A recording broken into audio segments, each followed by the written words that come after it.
Je suis dans l'unité de fécondation in vitro de la clinique de l'aéroport à Douala avec le docteur Guy Sandion. Cette année, le prix Nobel de médecine a été donné au père du premier bébé éprouvette. On imagine que sa joie n'a d'égal que celle de la mère de ce premier bébé, mais aussi de toutes les mères qui, depuis 1978, ont bénéficié de cette technique. On parle de bébé éprouvette, on parle de FIV, fécondation in vitro, on parle de PMA, procréation médicalement assistée. Docteur, en fait, il s'agit de quoi? C'est quoi? L'assistance médicale à la procréation, comme son nom l'indique, c'est une aide qu'on apporte aux femmes en difficulté de procréation en vue de les aider à être tout simplement maman. Il y a plusieurs techniques. Il n'y a pas une seule technique, il y en a plusieurs. La plus simple, la première des techniques, c'est l'insémination artificielle qui existe depuis plus de 40 ans. Parce que la fécondation in vitro n'est qu'une étape un peu plus compliquée de la prise en charge de la stérilité. Donc l'insémination artificielle, c'est quand le sperme est déficient chez l'homme et que la femme n'a pas de problème. On prépare le sperme qu'on injecte tout simplement, ça dure 5 minutes, à la femme en vue de procréer. On rapproche les gamètes pour que la femme puisse procréer. La fécondation in vitro est déjà une étape plus élaborée. Pour la fécondation in vitro, en général, il faut qu'il y ait une rupture chez la femme. Il faut qu'il y ait un problème de trompe.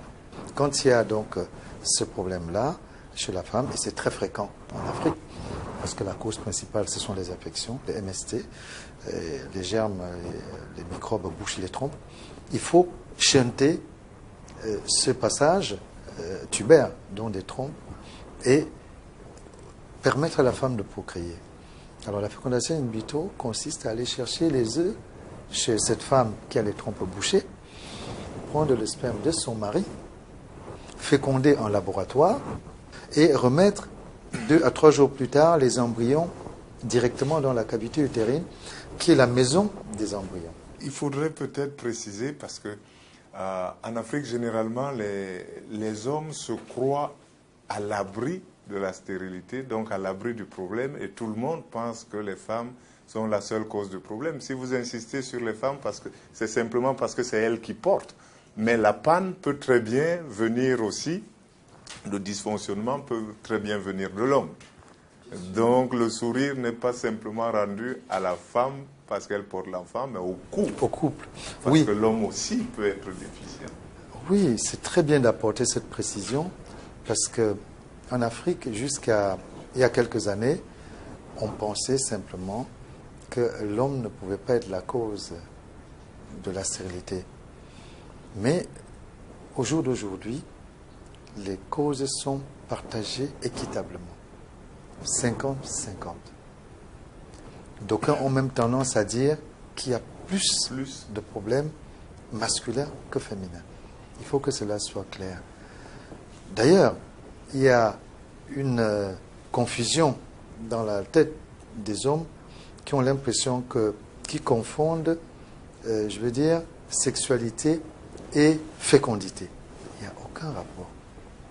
Ok? Ce n'est pas parce qu'on a des rapports sexuels normaux qu'on est forcément fécond.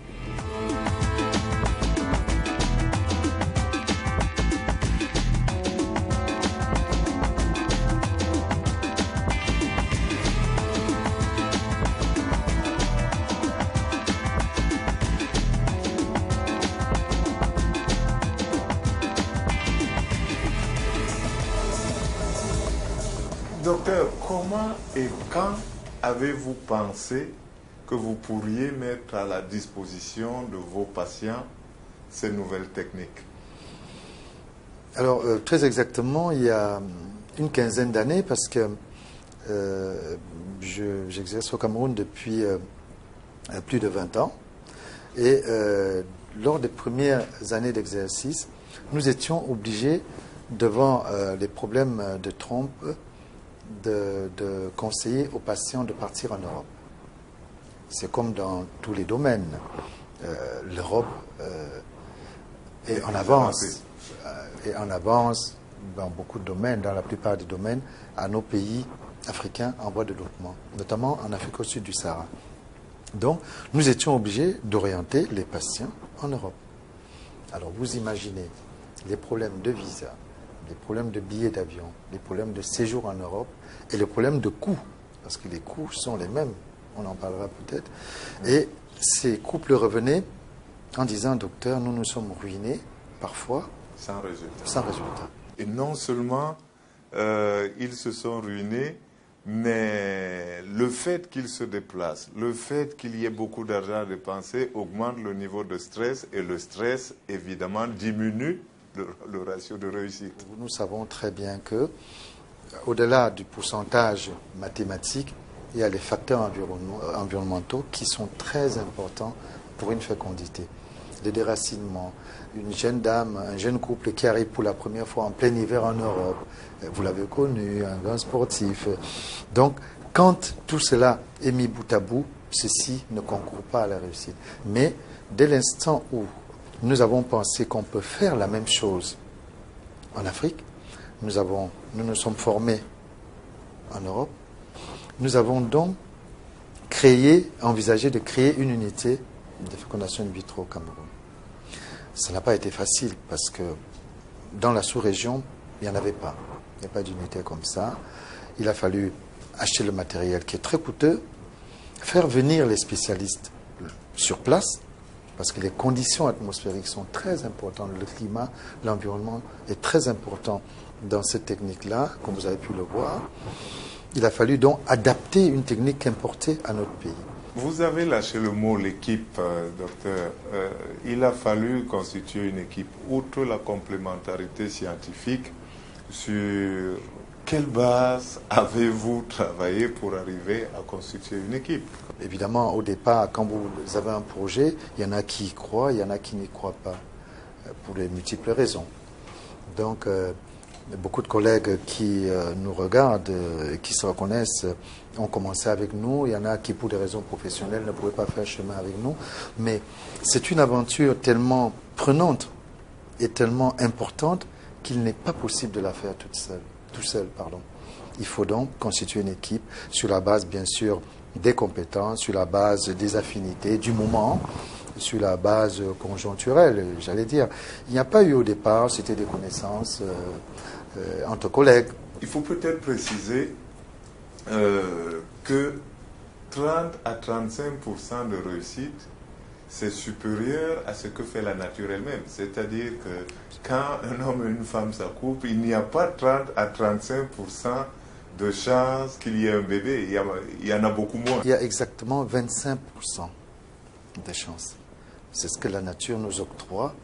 Mais Dieu merci, l'être humain est différent de l'animal qui n'a que 3 périodes de fécondité par an, alors que la femme en a 12. Donc ce que nous perdons sur un cycle par rapport à l'animal qui est presque à 100%, on le rattrape sur le nombre de cycles par an, quand on cumule le nombre de mois. C'est vrai que la technique améliore un tout petit peu ce que fait la nature.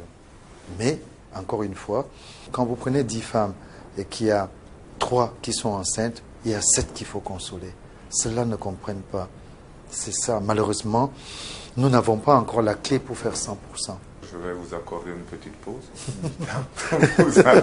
vous allez souffler un peu et, chers téléspectateurs, retrouvez-nous dans quelques instants avec le docteur Sanjong pour continuer à parler de la fécondation in vitro et de tous ces couples qui retrouvent le sourire. Restez sur les programmes d'Africa 24.